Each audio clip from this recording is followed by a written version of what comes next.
If you had to pick one product that's like a summer must-have, what would your number one be? A cream blush. Sky Quartararo, celebrity makeup artist. I know that you've worked on some really exciting brands and shows. A lot of times people want that feeling of a transformation, but don't want to feel like they have a ton of makeup on. Don't take it so seriously. Okay. You don't have to be so stressed about doing something exactly how somebody else did it. There is no wrong or right way. There's just different approaches. Really just finding what makes you feel your best and what colors, tones that just enhance you and really make you feel confident is the best way to approach it rather than just jumping on every trend that comes out. Once you get that down, then you can learn any look you want to do. I love that. Have your kind of base look and then learn from there. When anyone says they sleep with their makeup on, I die a little inside.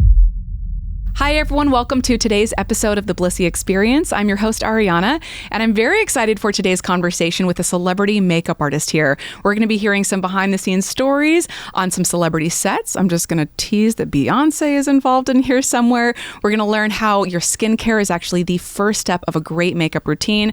So definitely a lot packed into today's episode. We are welcoming here with us Sky Quartararo. Welcome, Sky. Thank you. I'm so honored to be here. Yeah. So I'm so excited to hear more about your background. Yeah. Again, celebrity makeup artist. I know that you've worked on some really exciting brands and shows. Can you tell us a little bit about your background? Yeah. So I've been freelancing now for the last 7 years. I've been a makeup artist and kind of been in the beauty community for the last 10 years now. So most recently, I've been able to work on campaign shoots for Beyonce's new hair care brand, Sacred. And then also I work often with Sephora, the House of Lashes team kind of hires me for all their brand shoots. So my work has been shown inside of Sephora's as well. So that's been really cool. I've done work with Maxim magazine as well. And then as well, just a ton of bridal. So I kind of try to keep myself very diverse, more multifaceted, and it kind of brings me into all areas. All areas, Yeah. absolutely. I also saw some shows you've worked on. Can you tell us about those? Yeah, so I work with Bravo doing the Real Housewives of Orange County as well. So that's really fun being on production for that as well. So yeah, it's been such an exciting journey. And I feel so honored just with any client I get to work with, but kind of to take my career into the path of being on TV now has been really amazing. It is amazing, especially, we're located here in Southern California. There's a lot of makeup artists, there's a lot of competition, I would imagine. Tell me a little bit about how you got into makeup, maybe even going back to when you fell in love with the art of it. Yeah. And then how do you feel like you were able to carve out a space for yourself? Yeah, so I started, like I said, about 10 years ago. I had a friend who's actually a celebrity makeup artist as well. And kind of when he was getting started, he would use me all the time as his model. And he would take me around and do demos on me. He had a school for a while. His name is Sean Harris. And it would just kind of like open the doors for me just to see how powerful makeup really was, how it made you feel, how it really transforms the way a woman could see herself. And when he used to do my makeup, it gave me the opportunity to learn so much, not only on the side of what someone feels like being in the chair and how that connection feels with the artist, but also with just the skill set and how much really goes into it. So from there, I kind of started, okay, well, let me get at a counter. That was kind of like the way of doing it at the time. There was really no roadmap kind of like with social media or anything like there is now. Yeah. So I started working at a makeup counter. And through that, the biggest thing I learned was I really loved the connection with women. And I knew that was like, okay, this felt like my space to be in.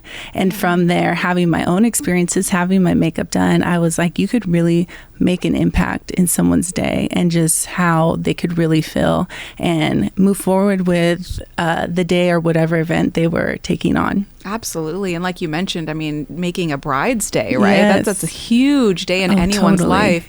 Do you have any stories that come to mind of the impact that you're talking about on helping a woman feel, maybe if she's feeling nervous about the upcoming event or feeling that she doesn't, maybe look her best, to the transformation that can happen not only externally, but internally? Totally. I think every day with my clients, there's a story to be shared. I feel like every time I'm face to face with someone and they're sitting there, I try to create overall just an experience for them. Obviously, they're getting their makeup done. They want to feel beautiful, but I want them to mostly feel that they're heard and seen in that moment, and kind of, just touch base on maybe past experiences getting their makeup done, and really go in more with the approach of how they want to feel afterwards, rather than showing me an inspo pic or like something that they want their makeup to look like. I kind of like to touch on, how do you want to feel after this experience? So I feel like that kind of has set me apart in a way, just in the sense of like, I'm not there transactionally. I'm really there to connect with women and for them to hopefully feel love and seen in that moment, and then walk out feeling beautiful.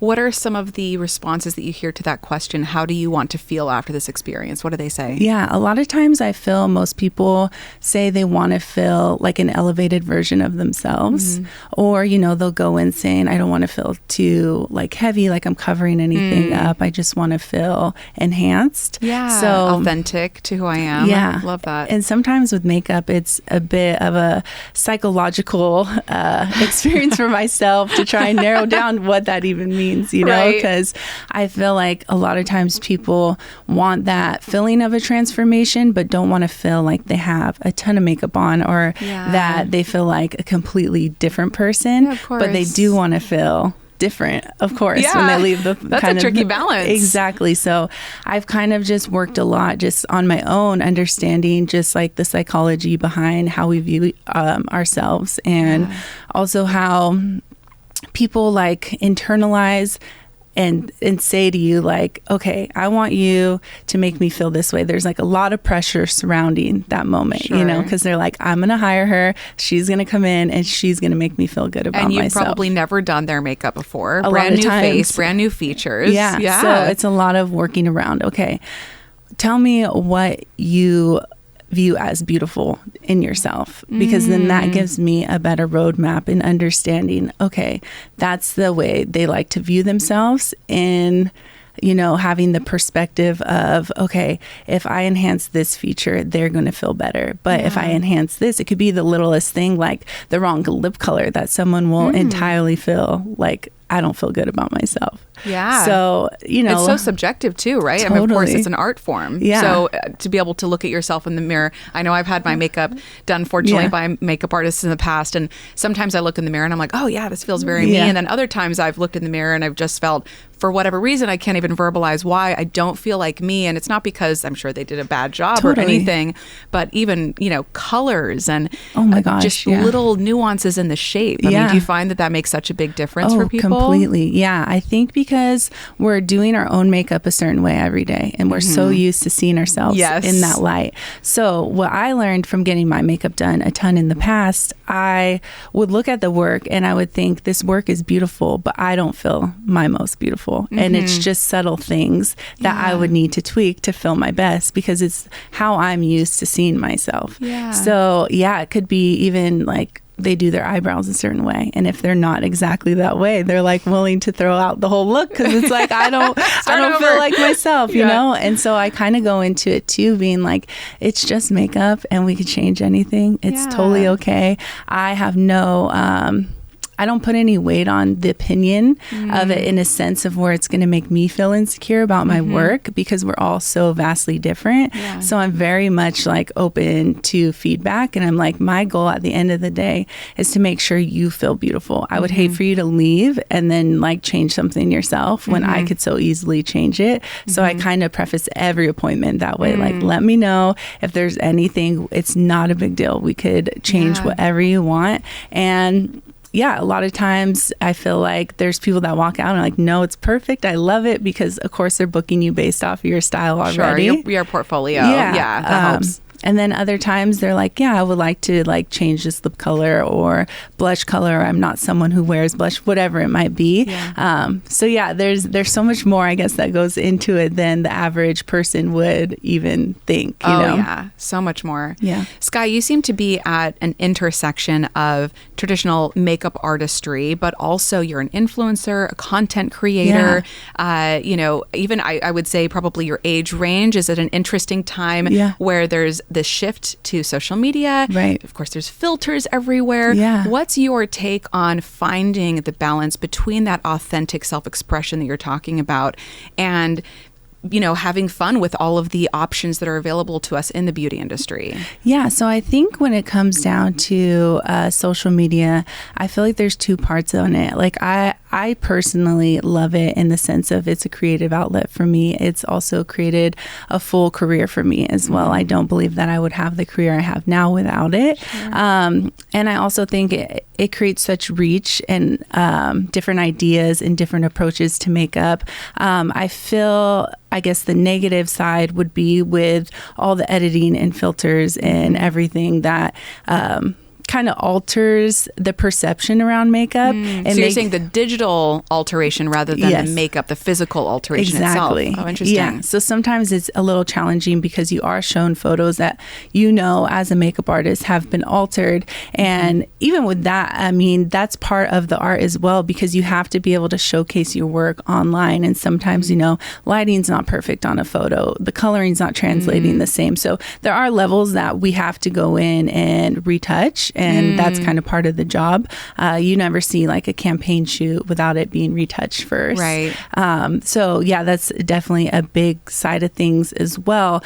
But there's like a level to it. So now there's like an extreme side of editing where it's really hard to translate to a client that it's just simply not real. And so people have to understand too all the post-production that goes into that photo. And it does put a lot more pressure on makeup artists to achieve this level of perfection within their work. Oh, wow. So have you noticed that women now have different expectations than they did, say, when you started 10 years ago? Absolutely. I think what people have to understand is skin at the end of the day. Like, we can do our best to make it look, as filtered as possible. Like, there are so many tricks and versed ways to do that. But you still, like, if you're someone that's not really dedicated to their skincare routine or doesn't get Botox or filler, things are going to translate differently. And at the end of the day, we all have pores. We all have texture. We all have movement. We're human, thank goodness. Exactly. Right? Yeah. So I would imagine that there's some level of almost working your clients through that thought process. Totally. That it's actually beautiful that you have human skin and there's going to be things that come with that. Totally. A lot of complaints I get is, what do I do about my smile lines? And I say, nothing. You're going to crease because you're smiling and you're happy. Who cares? That doesn't mean it's bad or the makeup isn't perfect. You just have to realize you are expressive. Even with brides that talk about well, what if I cry? I'm like, oh, hope you cry. It's not, you're not supposed to be perfect emotionally. This is a day to celebrate, and your makeup's just supposed to enhance how you feel and make you feel beautiful. But just because you're creasing or crying or whatever, it doesn't mean that the work is bad or that you look bad. Well, and wouldn't it be amazing if we could turn the table and say that that's part of the beauty? Right. That is part of the beauty of your face. As we're having this conversation right now, if you're listening audibly, the expression, the joy that comes to mind when you're telling me about, how you fell in love with your art form, how you love your clients. I mean, that's so genuine. Right. It's so clearly coming through. And if your face was frozen, I mean, I would have no idea. I'd be like, totally. I think you like it. Exactly. Yeah, I definitely agree with that. I think I talked to about kind of how everyone's developing similar features now with altering their faces with filler and Botox, which I'm copy and paste nose for a while. Yes. I feel like fortunately we're kind of maybe starting to move past that idea, but it's real. Yeah, and I'm all for enhancing whatever you feel makes you feel better, but also being aware of how beautiful our natural features really are, and how being different and not having the same look is definitely, for a makeup artist, one of the things that we love to highlight and get excited about, because we're seeing a more unique feature and just even complexion, everything. It makes it exciting for us not to see the same thing and the same I guess, request as well with the style of makeup. It's definitely something that I think by nature we're all going to be inclined to, we absorb so much of the same content all the time. Yeah, so absolutely. it's same thing as like celebrities and just like what we view beauty as. Like it just ends up being like we're recycling the same look, the same fashion over and over. So yeah, I definitely feel like more than the average person, I'm seeing it right in front of my face all the time. So you mentioned a moment ago, skin is skin. Yes. Let's dive a little bit more into skin health and how makeup is an integral part of how we take care of our skin. Absolutely. Tell me, let's just start on the makeup side first. Yeah. So you, I'm sure, have access to all sorts of different types of brands, types of products, types of formulas. Right. What's some of the most important things that you've learned in terms of choosing makeup that is not only okay for your face, but hopefully even, good for your skin? Yeah. So I think now the industry is doing a really great job of creating a lot of clean products and products that are clean, that are actually good and have the right payoff. Because I think before it was like they couldn't be together. Be both. Yeah. So pick one. Yeah. So I think that's amazing. I think Sephora now, they have a whole section of clean products. So I feel like that's something that I think the world is really like honing in on, of like, what are we putting on our face and what is absorbing into our skin. So we definitely have way more options than that now. So I'm really excited that the beauty community has gone in that direction. Aside from that,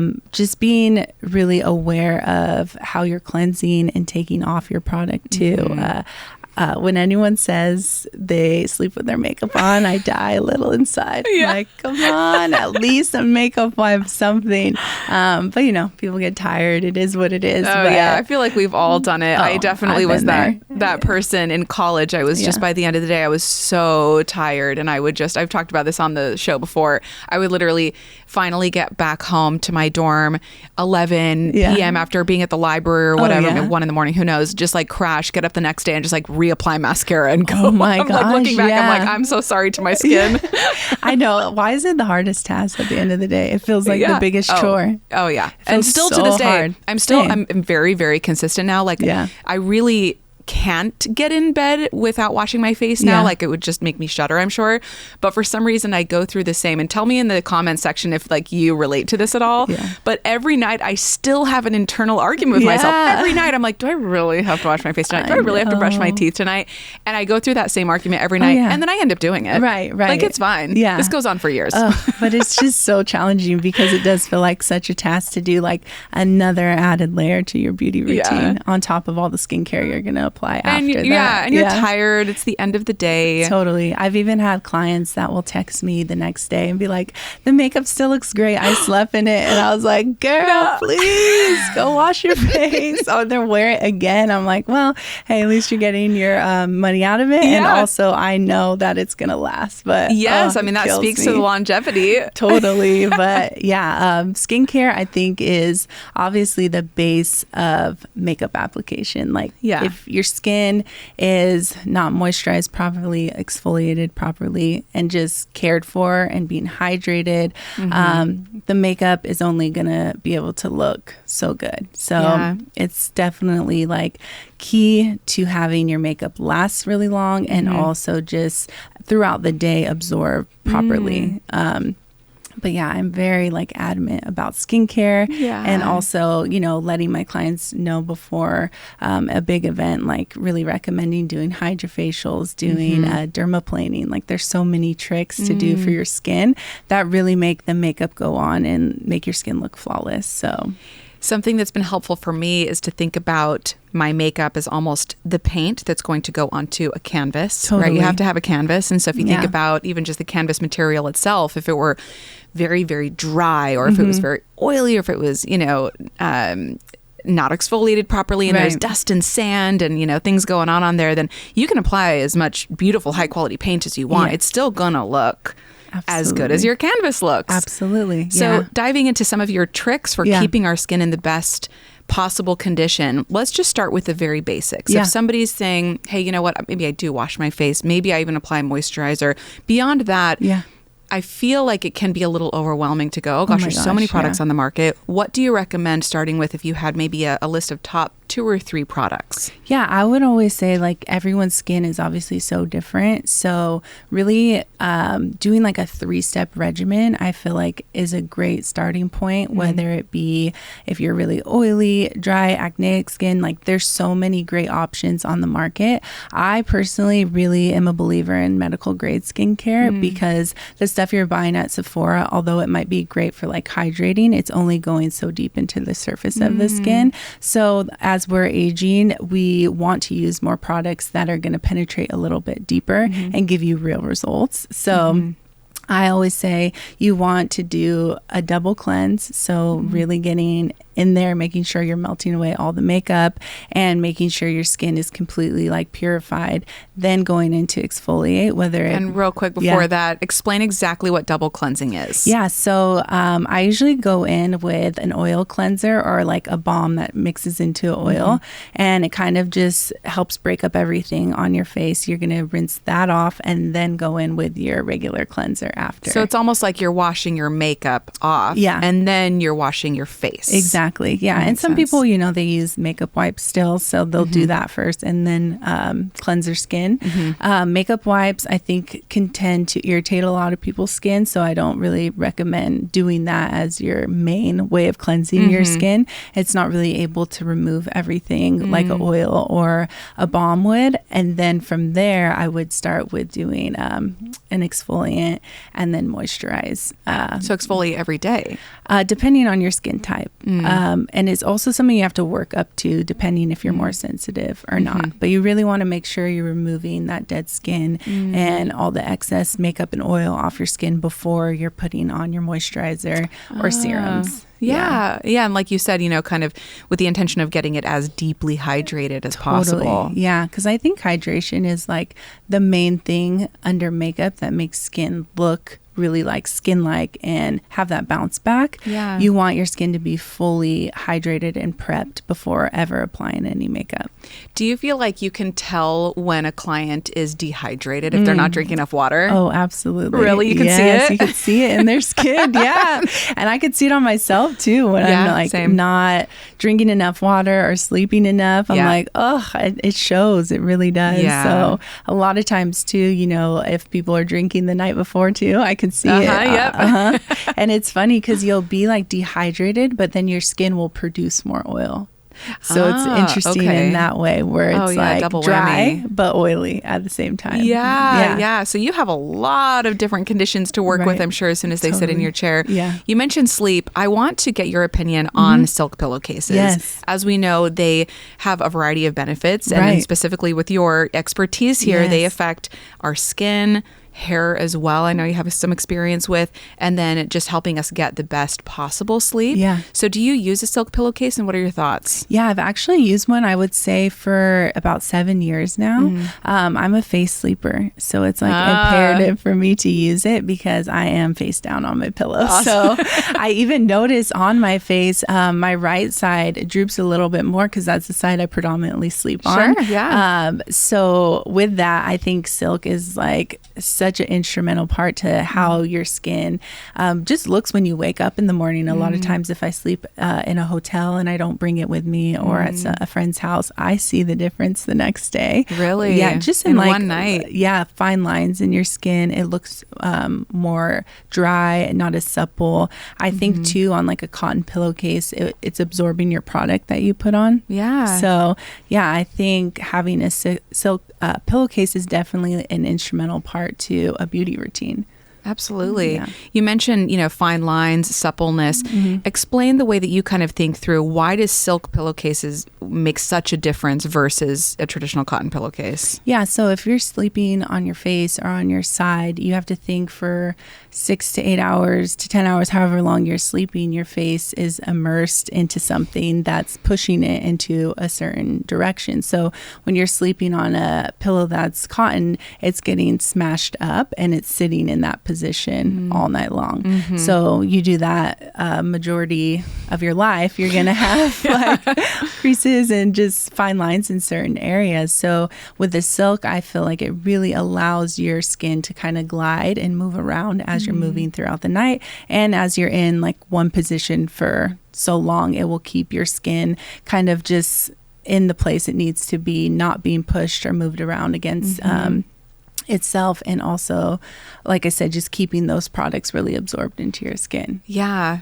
Do you notice when you travel, you were saying like to a hotel, that you also kind of find that a lot of your products are being left on your pillow? Yeah, or my skin I don't wake up with that glow. There you go. Yeah. So that's how the you know. biggest, that's the biggest telltale sign. And I will have like little like pillow marks on my skin. Yeah. And I'm like, okay, yeah, that's a huge difference. I need to start traveling with it. I forget to bring it. But yeah, it's definitely a huge shift in your beauty regimen for sure, because you're definitely going to notice just how you wake up, you feel like your skin looks refreshed and glowy and still has that vitality. Taking a quick moment to just shout out the Blissy Silk Pillowcase. We're talking a lot about this on today's episode for good reason. When it comes to your skin, when it comes to your hair, when it comes to your sleep, choosing the right pillowcase such as Blissy can make such a huge difference. Keep in mind that this is a great gift not only for yourself, but a gift for others in your life that want to enhance their own beauty or their sleep routine. Great for women, great for men, and great to start anytime. Also, please like and comment and subscribe to our podcast. This is helpful for us to know that these episodes are useful to you, that you're learning, that you're having fun with us. We try to get to all of the comments, so please know that we care so much about our Blissy community and we appreciate you so much. And what about hair? How does a silk pillowcase versus cotton affect hair? Yeah, so I think it has everything to do with the integrity of your hair. So if you definitely have more dry or fine hair and you're sleeping again in the same position every single night on your head, again, for me, I'm on my face and also my right side of my hair, I notice there's like my hairline is definitely different on that side. Really? So yeah, it makes me like super aware of like, okay, you're spending a lot of your life sleeping, hopefully. And then how you're in that position throughout the night, it really matters of how your hair is being pulled and moved around throughout the night. I think it helps a lot too for me to help with the style of my hair to hold throughout the night. So when I do a blowout, I have naturally pretty curly hair. So when I do a blowout, it helps when I wake up not to have as frizzy hair too. So yeah, I think there's so many great benefits to sleeping on it for your hair as well as your skin health. So speaking of hair, earlier you mentioned working on Beyonce's campaign shoot coming up. Can you tell us a little bit about what that's been like? Yeah, so it was one of the best experiences. It was a really big full circle moment for me because my friend Sean, the one who kind of introduced me to makeup and just his aesthetic in general, was actually the head artist on the shoot. Oh, wow. That is full circle. So it was so special. And just I felt so honored to be brought in by him and work hand in hand with him and kind of help learn his techniques and then see how different that makeup style is to the everyday like event style makeup. It's a completely different approach because it is meant to look like you have no makeup on. Oh, right. The no makeup. Yes. I actually have heard from makeup artists before that is the hardest thing to achieve. It's so hard. Yeah, because if you put makeup on skin and you're not doing your natural steps of setting it with powders, it shows texture more. So then when you're seeing more texture, you're noticing the makeup a little bit more. Right. So it's like this fine balance between the two. So it was a great learning experience for me, but also it was really cool to see just the level of production that goes into a shoot like that and how many models, how many makeup artists and hairstylists. And since it is a hair care brand, just the expertise around hair and how creative they were, making hair into art. So it was just not only such a full circle moment, but just something that I really feel so honored to be a part of because it was such a great learning experiment and and just, seeing the whole campaign come to life was just so special. I'm sure. And did you actually get to see Beyonce on set? I did not, unfortunately, but her mom actually was running the whole really? set. Yeah, so it was really cool. Yeah, very, very cool. Yeah. So on the no makeup front, was the idea that it's just showing the hair and it was kind of a very nude look on the face? Yeah, I think it just depends on like brand's aesthetic. So any makeup brand that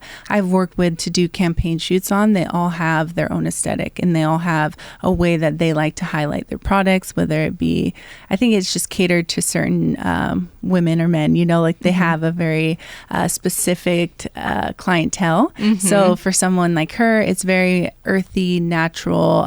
So they just want people to look, again, enhance their skin to be glowing and kind of look like they have nothing on. Wow. Yeah. And I know that this no makeup look has become, I think, increasingly popular. Yes. And yet we all have seen how hard it is to achieve. Yeah. What are some of your top tips on how to achieve a very natural, fresh glow, especially now going into summer? This is something that we all want to really be able to nail this look. Yeah. So I would say the biggest thing with the no makeup look is you want to kind of look a little undone. You don't want your makeup to have like harsh lines, blurred pores. It's kind of like a lived in look. So think less powders. Makeup's going to naturally show more texture and crease more when there's no powders on the skin. But you don't want the creasing, right? For this look? So that's the thing about it is like you're gonna crease because of the way that the application is, because it's a lot of creams, a lot of liquids. It's not gonna be like a powdered flawless finish, and that's kind of like the beauty of the look. It's not to look super refined. It's more to look like usually sun-kissed, glowy, a lot of blush.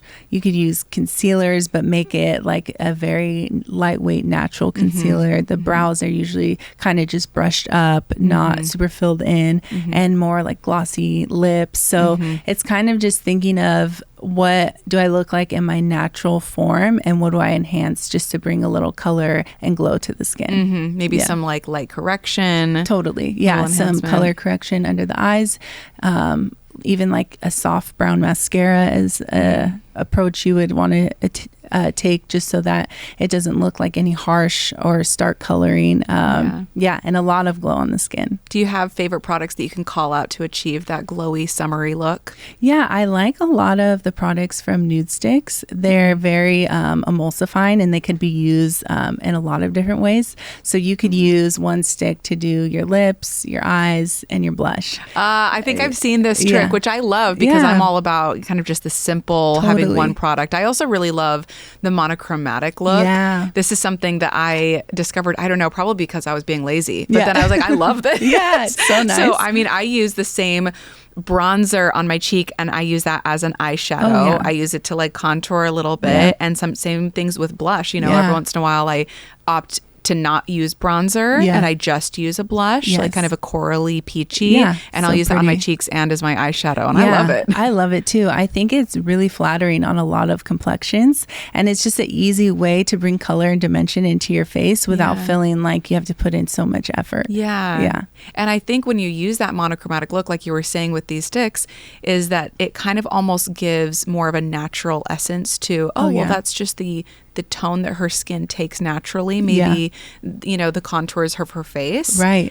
Versus if you were to have clearly a purple eyeshadow and a pink cheek, then clearly those are two different colors. There's makeup going on. Totally. Yeah. I always say too, like making for that look specifically, making your skin look really hydrated and glowy, you'll have to do less work on putting on more products. So I always like to use something like the Charlotte Tilbury Flawless Filter. So it's not a foundation and it's not just like a highlight, but it gives a veil to the skin where it gives a tiny bit of coverage, but makes your skin look really glowy and enhanced. And so say if I'm going to the beach or I'm on vacation, I'm like, I'm not doing a full face right now, but I want to feel put together and good. I'll take that. I'll use a cream cream blush, a little bit of color corrector under my eyes, and then I'll always curl my lashes. That's like something I'm like, everyone needs to curl their lashes. It instantly wakes you up and looks so beautiful. So doing that and then adding like a nice lip color, I feel like that's key. Like that just makes you look like, okay, you look like you tried way harder than you did. You look fresh and vibrant, and it's super easy to achieve. If you had to pick one product that's like a summer must-have, whether you're going to be wearing it at the beach, vacation, even to work during the summertime, what would your number one be? A cream blush.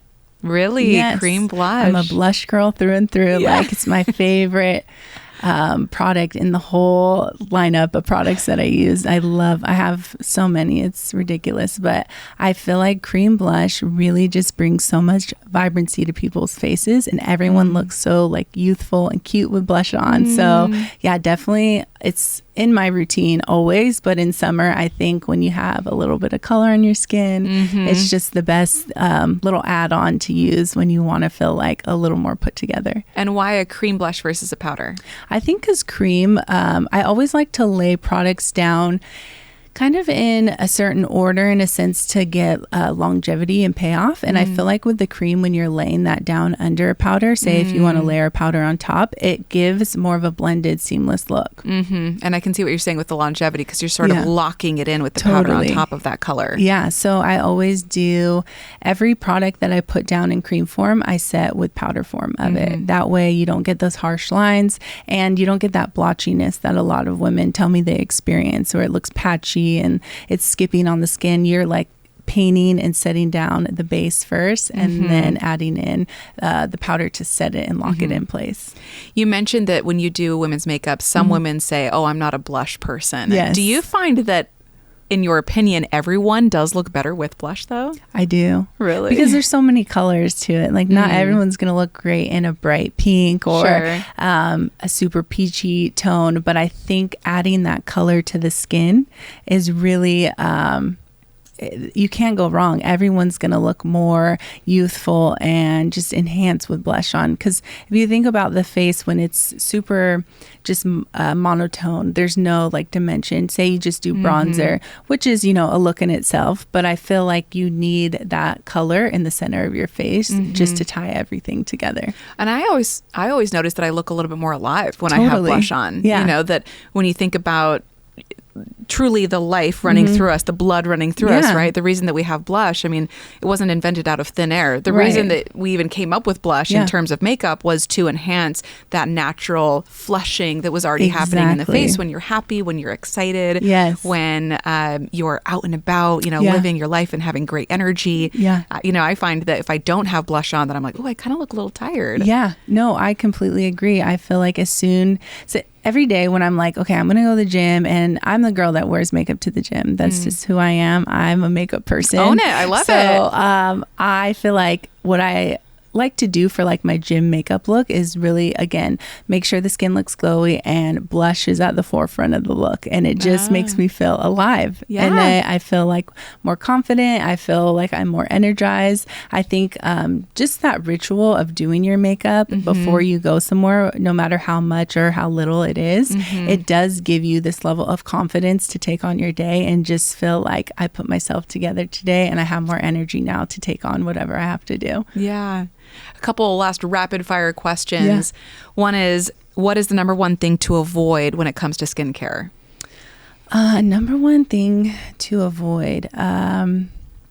Nothing particularly comes to my mind as in like, don't or do this, only because everyone's skin is so different. Maybe just don't neglect it then. Yeah, right? I would say don't neglect it. One thing that I will say for people that have an event coming up, a lot of women are using retinol products, which are great. But going into an event, I always kind of let people know, just maybe stop 2 to 3 weeks before getting your makeup done. Because what it does is create texture on your skin and peels a lot. So it just looks terrible under makeup because you have the dry, flaky texture on your skin. So I always recommend any harsh products that are like going to cause peeling or are just more intense, avoid that before any event that's coming up. Okay. Next rapid fire question is, what is your number one tip when it comes to eye makeup?